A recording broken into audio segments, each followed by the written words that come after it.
Bonjour, cette vidéo elle est faite pour que je puisse vous expliquer quelles sont les démarches à suivre pour inscrire vos enfants dans les écoles ici au Canada. Donc nous, on vient de passer par là et je voulais donc juste tout simplement partager notre expérience. Donc tout d'abord, je vais essayer d'énumérer les choses point par point. Tout d'abord, sachez qu'il n'y a aucune inscription possible en avance tant qu'on n'est pas sur le sol canadien. C'est-à-dire que nous, on a essayé de faire l'inscription scolaire déjà quand on était en France. Notre dossier, il a été immédiatement refusé, nous demandant d'attendre d'être ici sur le sol canadien pour qu'on puisse débuter les démarches d'inscription pour les enfants à leur école. Alors nous, nos enfants, elles sont donc en 6e pour le collège pour la grande et en CE2 pour la plus petite. Sachez que ici, donc la grande devait rentrer au collège en France, mais qu'ici, alors ça s'appelle aussi la 6e, mais finalement, elle va rester un an supplémentaire en école primaire parce que ici, la 6e, elle se passe en école primaire tout simplement. Alors j'ai fait des petites notes pour rien oublier, surtout pour vous dire étape par étape à suivre. Alors la première chose que vous devez savoir, c'est que tout ce qui concerne l'inscription, c'est le groupement scolaire donc d'immigration qui s'en occupe. On ne peut pas partir dans une école comme on peut faire par exemple en France et aller inscrire notre enfant directement. Là, il y a un groupe spécialisé pour l'immigration, pour la scolarité des enfants. Donc quand je dis enfants, c'est moins de 17 ans. Donc on leur soumet la demande d'inscription avec l'adresse, c'est-à-dire qu'on ne peut pas faire d'inscription scolaire si on n'a pas déjà trouvé notre logement. Ça, c'est le deuxième point très important à retenir parce que chaque secteur a son groupement scolaire précis. Et parfois, on peut trouver dans la même commune différents groupements. Donc, il faut vraiment avoir eu son logement, son adresse principale pour pouvoir faire la demande d'inscription.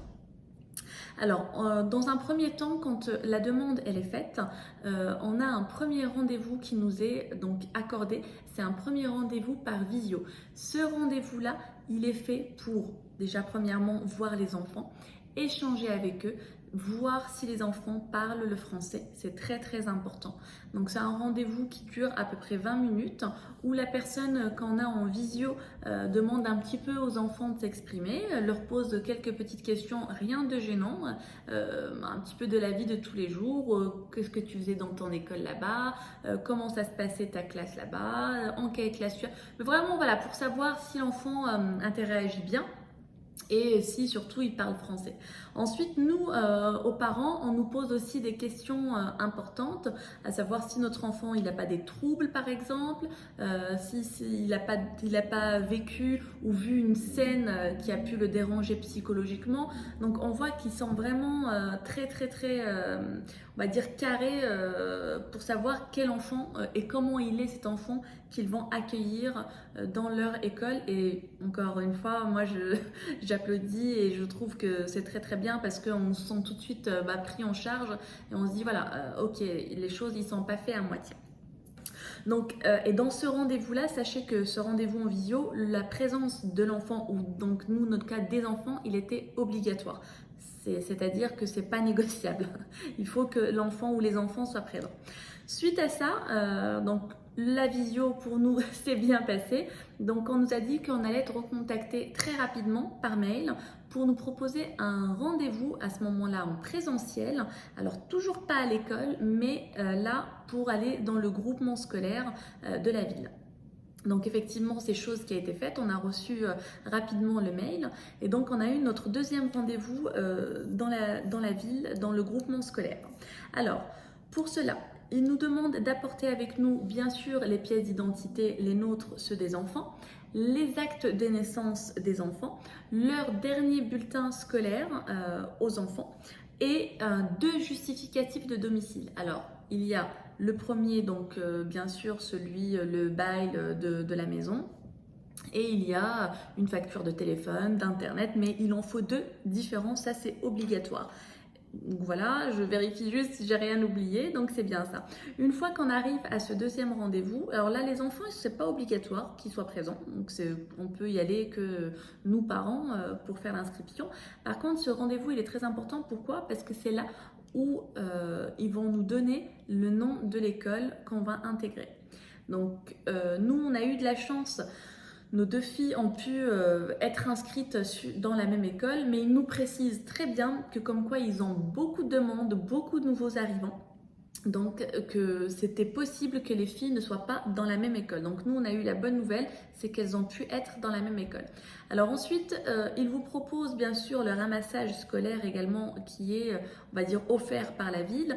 Mais pour cela, il faut que l'enfant habite à plus de 1500 mètres de l'école pour qu'ils puissent avoir accès donc au ramassage scolaire. Nous, on n'a pas eu cette étape parce que l'école, avec la chance, elle est juste au bout de la rue, donc ça c'est génial. Donc une fois qu'on a fait ce rendez-vous-là, là il n'y a pas de questions en général, juste on donne les papiers qu'ils nous demandent et puis c'est très bien. Alors la dame, elle nous a dit que suite à ce rendez-vous, elle va envoyer les demandes à l'école et donc là, à ce moment-là, c'est l'école qui prendra contact avec nous directement pour nous donner un petit peu les fournitures scolaires, etc. pour les filles et nous dire quel sera le jour de rentrée. Alors ici au Canada, le jour de la rentrée, c'est le 30 août. On nous a bien précisé que c'est possible que les enfants n'intégreront pas l'école le 30 août tout de suite parce que, encore une fois, ils ont plusieurs nouvelles personnes qui arrivent, donc il faut qu'ils s'occupent de tout le monde. En tout cas, nous, on a été, après le rendez-vous, dans l'après-midi même, on a reçu les mails de l'école nous confirmons l'inscription des deux filles à l'école. Donc ça, c'était un soulagement pour nous parce qu'on croisait quand même les doigts en disant est-ce qu'elles vont être dans la même école ou pas? On attendait ce mail, donc l'école a confirmé, on a été ravis. Alors, il faut savoir, et ça c'est très important que je voulais souligner, c'est qu'ici au Canada, tous les enfants qui ont moins de 17 ans, l'école est obligatoire pour eux, un petit peu comme nous en France. Alors, peu importe le statut des parents, que ce soit des visas touristes, que ce soit des visas temporaires ou peu importe, la scolarité de l'enfant ici, elle est obligatoire jusqu'à l'âge de 17 ans. Donc même si on ne remplit pas tous ces critères-là, l'enfant peut aller à l'école et doit aller à l'école. Alors bien sûr, quand on vient pendant les vacances, on n'est pas obligé de les scolariser. En tout cas, quand on a l'intention d'immigrer et de rester ici sur le territoire canadien, jusqu'à ce que notre situation, on va dire, soit régularisée, si on n'a pas une situation déjà réglo. En tout cas, les enfants peuvent intégrer l'école et c'est obligatoire jusqu'à l'âge de 17 ans. Voilà, donc j'ai fait un petit peu le tour. Alors ça paraît très simple, mais les démarches, il faut les suivre à la lettre. Donc voilà, moi n'hésitez pas à me poser des questions si vous souhaitez, d'autres questions qui vous viennent ou un sujet que je n'ai pas forcément abordé pour la rentrée scolaire des filles. N'hésitez pas, ça sera avec grand plaisir que je vous répondrai. N'hésitez pas aussi, si vous voulez suivre notre aventure ici au Canada, à suivre notre aventure sur notre compte Instagram. Donc c'est Canada en famille sur Instagram où on va dire je suis plus présente à montrer un petit peu la vie de tous les jours ici et comment se passe notre installation. N'hésitez pas aussi à liker, à laisser des commentaires si cette vidéo vous a convenu et si vous en voulez d'autres. Par exemple pour comment arriver au Canada, quelles sont les démarches d'immigration à faire, etc. Ça sera avec grand plaisir que je prendrai le temps de faire ça. Et surtout, abonnez-vous à ma page, que ce soit sur Instagram ou sur YouTube et également sur TikTok. Alors celle de TikTok, je propose les produits, on va dire, qu'on découvre ici au Canada. Donc c'est un autre... on va dire un autre sujet. Celle de Canada en famille sur Instagram, je propose la vie de tous les jours ici au Canada, les endroits qu'on découvre. Et puis ici sur la chaîne de YouTube, j'essaye de, on va dire, traiter les sujets importants pour l'immigration. J'espère que cette vidéo, elle vous a plu. Je ne tarde pas plus longtemps. Je vous souhaite une bonne journée ou une bonne soirée. Je ne sais pas quand vous verrez cette vidéo et au plaisir. Au revoir!